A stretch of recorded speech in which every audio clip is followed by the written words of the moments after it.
and we are going to now be working very hard in order to restructure the airline. The Competition Commission says food prices are stabilising compared to the early days of lockdown.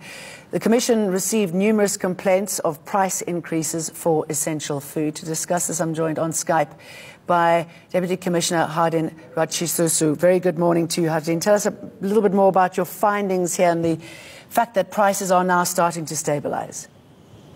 Good morning, Jane and the ENCA viewers.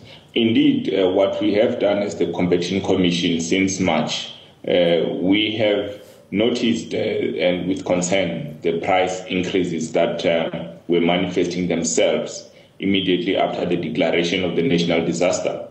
What we then did after receiving numerous complaints, and to date we have received just about 1,600 complaints, we investigated a couple of matters, referred some to the Competition Tribunal, but we picked a trend of price increases, particularly on basic foodstuffs. And what we did in our assessment, we found that early on, around March, April, prices of basic food products increased. Vegetables, basic spices, garlic, as well as other essentials. We then thought it's best also to analyze the trends to see what is actually happening out there. And we did pick up panic buying as the main cause, but also exploitation by those that wanted to take advantage of the pandemic.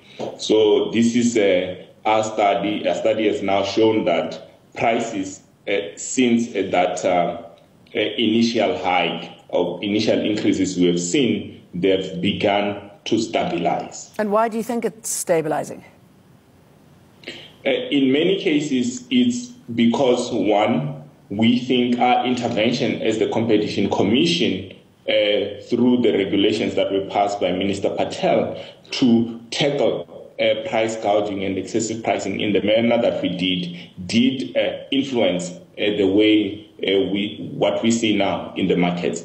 In addition, we did engage major retailers and educated them of the need and a way to responsibly price during the pandemic, that if they increase prices when there are no cost justifications, we will intervene as the Competition Commission. And where we have seen price increases is where there are at least cost justifications. We've seen that in rice and wheat, but you see those prices beginning to stabilize as the exchange rate improves.